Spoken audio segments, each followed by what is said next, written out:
Let's make history. Today we are going to discuss the Trump-Zelensky showdown in the Oval Office, James Carville's comments on the Trump administration, the new COVID experiments, believe it or not, Argentinian President Javier Milei's possible $250 million rug pull, the race for the next mayor of New York City, and remote snacking. Let's talk about it. First, I want to start off by saying R.I.P. to Angie Stone, R&B singer, soul singer, I should say neo-soul singer, Angie Stone, who died in a car accident. She was in her 60s, rest in peace, and condolences to her family. The high is, yes, we have arrived. The low is we wasn't smart enough to stay on the scene. I hurt for some of the women because it was an opportunity to regain that lifestyle, to get back out there. They got confused because they got to going with who's better than who and what's what, and you missed the whole mark. And it hurt me to see that. Covered yesterday the Trump-Zelensky showdown. Beverly, why don't you wear a suit? Why don't you wear a suit? You're the highest level in this country's office, and you refuse to wear a suit. Just want to see if you own a suit? And I just want to say, I want to make a prediction right now. And I think that what President Trump is really planning to do is to broker a deal with Russia and China. In my opinion, this is the prediction that I'm making. There's fear of Putin invading other countries. Of course, there's looming in the background China invading Taiwan, which would crush us economically because Taiwan has somewhat of a monopoly on certain microchips that we need for almost everything that we use, from vehicles to phones to microwaves to Ring doorbell, you name it. And I think that rather than go to war, because Trump is anti-war, he doesn't get enough credit for that. And this is partially where he was coming from when he had this spat with Zelensky. He's trying to end the war. Hello. So I'm predicting that Trump is going to work out a deal with Putin and work out a deal with China and Taiwan towards the end of his presidency, whereas maybe we could do a three-way split thing with guaranteed securities. And Zelensky did go on to X, I believe it was, after the meeting and said that he thinks that his relationship with Trump is salvageable. I think that's a great thing that he did that. Trump also said that he is also willing to continue talks with Zelensky. So I'm looking forward to that. Lindsey Graham came out and said he thought that Zelensky should resign. I don't trust Lindsey Graham. He's usually a war hawk. Where is he coming from now with these views? So I don't trust him. I think that Trump should keep his distance from Lindsey Graham. Feed him with a long spoon, Trump. Feed him with a long spoon, Mr. President. A left-wing, I guess, analyst, James Carville, he has come out, making statements saying that he believes that the Trump administration will implode within a few weeks. I beg to differ. Now, why? And that's because Trump has assembled the strongest and most tight-knit cabinet that I've seen in my lifetime. I mean, you have Tulsi Gabbard, a veteran, and she's bright. She tore Kamala up in the debates when Biden was running. You have RFK Jr., who I was a big fan of. He was really the RFK Jr. might have been a better candidate than Trump for this election. He wasn't, but he would be a close second, but he was running independently, so he didn't have a chance. Very bright, very bright. Check out his book, The Real Anthony Fauci. It's a mind blower. He totally comes with the receipts. So you got RFK Jr. You have Hegseth. You have Tom Homan. I love Tom Homan. Tom Homan is the man. You know, you have Kash Patel. You have all these great minds. Pardon me if I'm forgetting anyone, but you have all these great minds. If this doesn't work, nothing will. You have J.D. Vance, who I'm thinking is probably the best vice president probably ever, but I'm not familiar with every single vice president.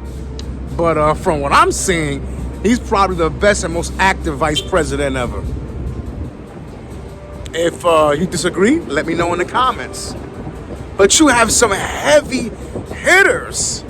So I totally disagree that some major thing is going to happen and the Trump administration is going to collapse. No, that's just fear. That's just fear.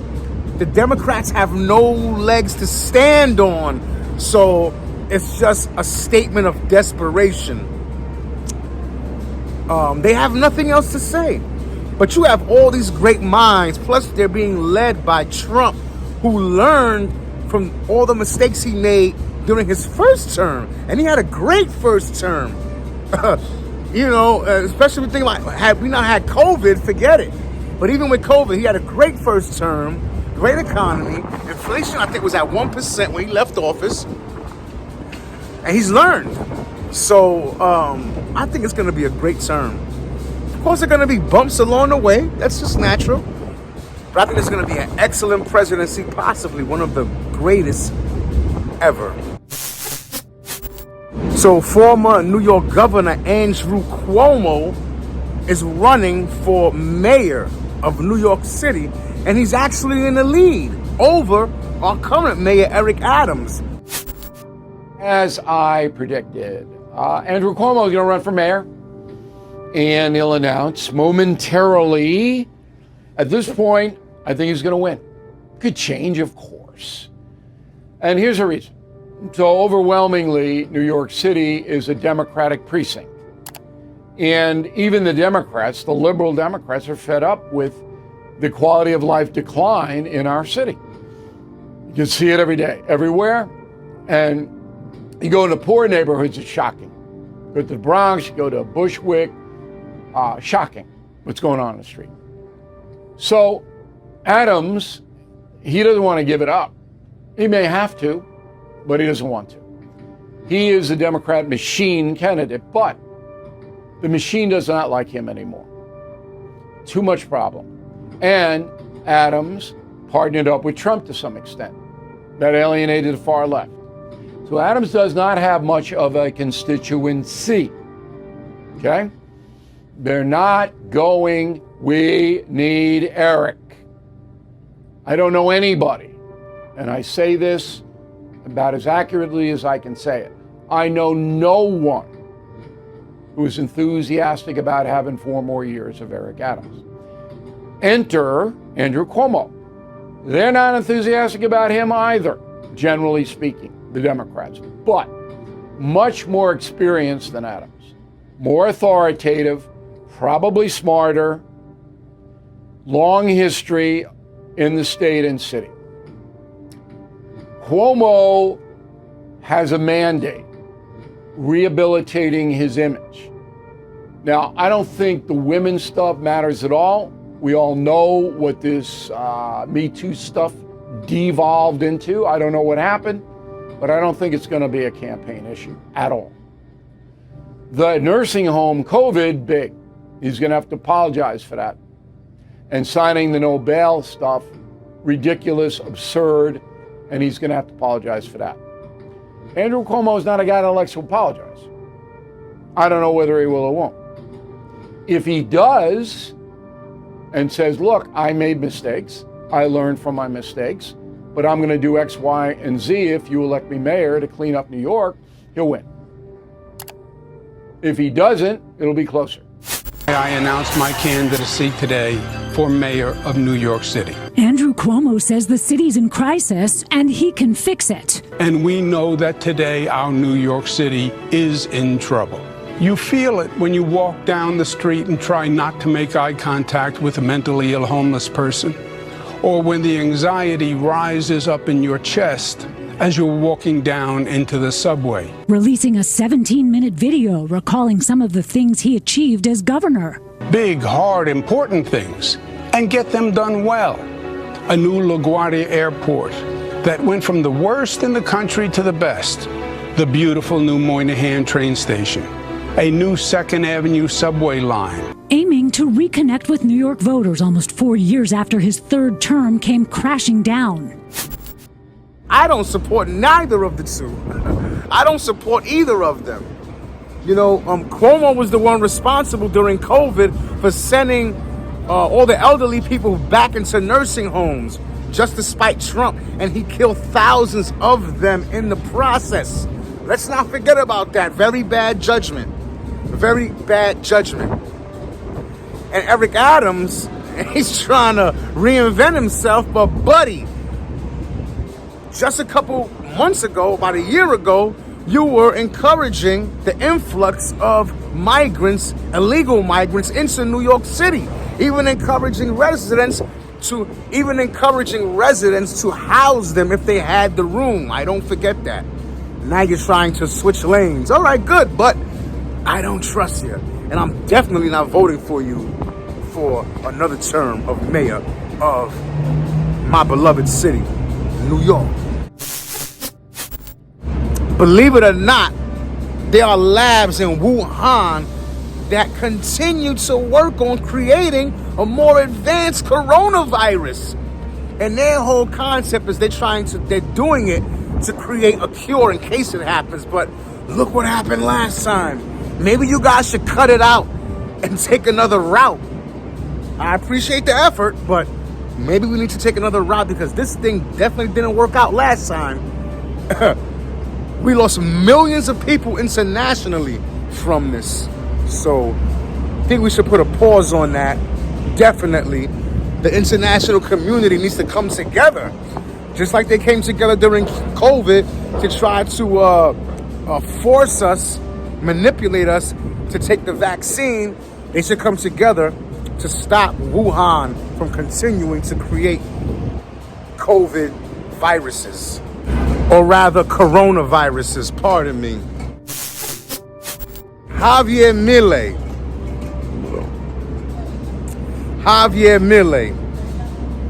great president of Argentina, and he went in there and he implemented right-wing economic policies, and he did a great job with lifting that country out of inflation and on the right route. Now, I don't know how true this is, but they're saying that there's some scandal because he encouraged everyone in Argentina to invest in a cryptocurrency called Libra, and everybody rushed to do so, and then the value dropped. But before the value dropped, many high-end investors already pulled their money or already sold. So they came out on top. Whereas the populace who invested in this cryptocurrency, they lost money. It's $250 million. So I'm hoping this is not true. I'm hoping this is just his opponents attempting to gain leverage on him to take him down. Because this guy's great. So we shall see. We shall see. Remote snacking. So imagine you're on Instagram and you see an ad for a steakhouse and they have a juicy, thick steak on there. Now, they have developed the technology out of the University of Ohio. A student from the University of Ohio is spearheading this, whereas you can actually sample that steak. It's like picture a condiment packet attached to some sort of clamp, which you would attach to your lip. This is the early version of it. I'm sure it's going to get more sophisticated than this, but these early versions are, as I'm explaining, and you can actually taste the steak or the food, or if you're chatting with someone on FaceTime or on Facebook Messenger or whatever, or Zoom, and they have a sandwich, you could actually sample their sandwich virtually. And the Wu-Tang is about to go on tour. This will be their final tour. It's called Wu-Tang Forever, the final chapter. All surviving members will be taking part in this tour. I believe it starts either in the spring or the summer. And a Capadonna will be there. And Young Dirty Bastard, who's ODB, Old Dirty Bastard's son, will be performing all of his parts and songs. So that's amazing. And sometimes you have to step back and admire the scale of it. Yeah, age is good. You know what I mean? If you ain't, people always say like, you know, you're getting older or you're getting old. If you only got two choices in life. Mm-hmm. You either get older or die. That's real. And let's get as old as you can, bro. Trust me, I'm working on that. Even if you're 100, get older. I'm sure you're gonna be like, one more year ain't gonna hurt. That's right. You know? Yeah. Okay, so your relay plan is this. You know that this to get from point A to point B will be 5 years, but you're headed to point C. Mm-hmm. And to get to point C, that's 7 years. But you gotta start. You have to start. The first plan, which was documentary to get to the series, right? Then that's going to build up to the first tour, which was New York State of Mind. Mm-hmm. That's going to then build up to a residency, but a test run first, and then that'll lead up to a tour, a final tour, right? And then after you complete that, if you succeeded in all those steps, then you can potentially sit still at a residency and ride it out. Sure. So now we're announcing to the world, Wu-Tang is forever, but we're announcing the final chamber. Because they were very unorganized back during their prime, the group's prime, 97, 96, 97, 98, they weren't able to take advantage of a lot of the opportunities to tour back then. There's a lot of money involved in that. A lot of connections, networking. Because I remember when they were on the Rage Against the Machine tour, Wu-Tang Clan toured with Rage Against the Machine. I believe it was to promote their second album, the double album, Wu-Tang Forever. Great piece of music in hip-hop history. Wu-Tang's double album. I actually thought it was better than the first album. For some people, that's blasphemy. For some people, like, what? I thought it was better because the first album is classic. Yes, very grungy, set their foundation. But the second album, that double album I'm speaking of, it was just amazing because all of them had stepped their skills up like tenfold. And RZA on the beat stepped his skills up like tenfold. So that album is sick. Anyways, they were so unorganized and all these egos floating around within the camp that they stopped touring. They walked off the tour with Rage Against the Machine. And they replaced them with the Roots. RZA was saying in this interview, he said that Questlove, the drummer that we all know with the afro, that he was able to buy a house, like a nice house, just off what he made from that tour that Wu-Tang walked off of. Crazy. Now, all these years later, they're stepping their game up and going on one last tour, one last mission. Leave your thoughts in the comments. Don't forget to hit that like button. Subscribe to Will Flores TV on YouTube. Follow me on Instagram, TikTok, and X.